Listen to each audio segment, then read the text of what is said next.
Assalamualaikum warahmatullahi wabarakatuh. Bagaimana kabarnya hari ini peserta didik? Baik kan? Karena sekarang situasinya pandemi COVID-19, maka dianjurkan menggunakan masker, cuci tangan, dan jaga jarak. Itulah yang menyebabkan kita belajar dari rumah. Dan simaklah video pembelajaran kali ini. Hari ini kita akan belajar mata pelajaran olahraga dan rekreasi tentang latihan bulu tangkis untuk pemula. Sebelumnya perkenalkan, nama saya Dani Indra Kusuma, NIM 1702 10 20 10 25 dari Program Studi Pendidikan Luar Sekolah Fakultas Keguruan dan Ilmu Pendidikan Universitas Jember. Berikut uraian materi yang akan kita bahas pada hari ini. Yang pertama, pemanasan sebelum memulai latihan. Yang kedua, teknik gerak dasar bermain bulu tangkis. Yang ketiga, sarana dan prasarana dalam bermain bulu tangkis. Yang keempat, peraturan dalam permainan bulu tangkis. Masuk pada materi yang pertama, pemanasan sebelum memulai latihan. Pemanasan sangatlah penting dilakukan sebelum memulai latihan permainan bulu tangkis, guna meminimalisir adanya cedera dan mempersiapkan kondisi badan sebelum bermain. Karena masih ada tahap latihan pada permainan bulu tangkis dengan menggunakan stretching dan jogging. Di sini ada yang tahu prosedur stretching dalam permainan bulu tangkis? Ya, benar. Yang pertama adalah peregangan otot, peregangan tangan. Yang kedua, peregangan otot, peregangan bahu. Yang ketiga, peregangan otot paha.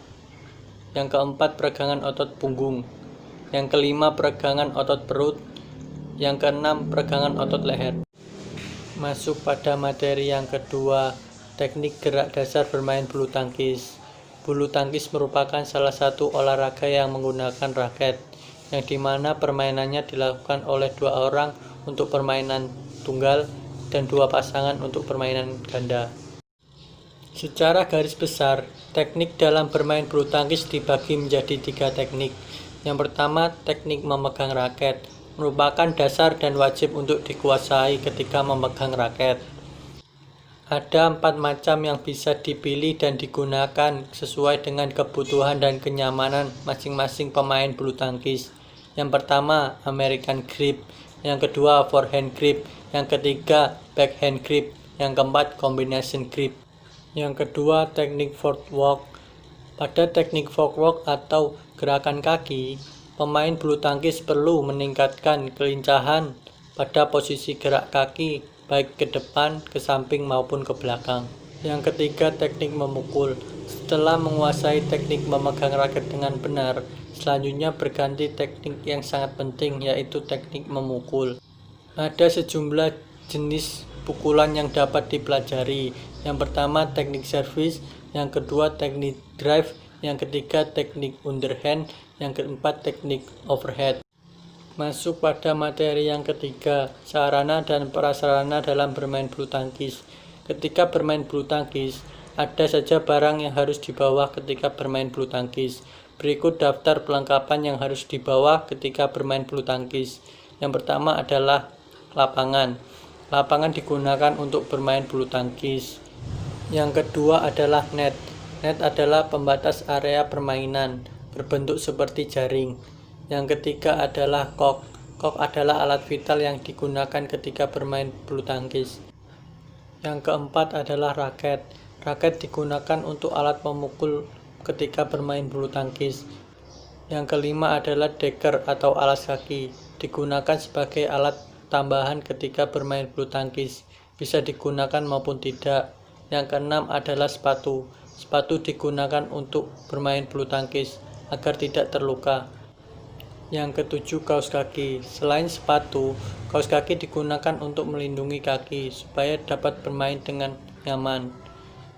Yang kedelapan adalah baju dan celana. Digunakan untuk menyerap keringat ketika bermain bulu tangkis. Yang kesembilan, handuk. Digunakan untuk membersihkan keringat setelah bermain bulu tangkis. Masuk pada materi yang keempat, peraturan dalam bermain bulu tangkis. Adapun peraturan yang harus diperhatikan ketika bermain bulu tangkis. Yang pertama, peraturan servis bulu tangkis. Beberapa aturan servis yang harus diperhatikan ketika bermain bulu tangkis. Yang pertama, pada saat memukul, tinggi kepala raket harus berada di bawah pegangan raket. Yang kedua, kok harus berada di bawah punggung. Yang ketiga, kaki hanya bergerak tetapi tidak lepas dari tanah. Yang kedua, garis lapangan untuk area permainan dan teknik servis bulu tangkis. Lapangan yang digunakan untuk pertandingan bulu tangkis antara partai ganda dan partai tunggal di dalam permainan tersebut memiliki perbedaan masing-masing. Garis samping memiliki 2 garis, luar dan dalam, dan garis belakang juga memiliki 2 garis, luar dan dalam.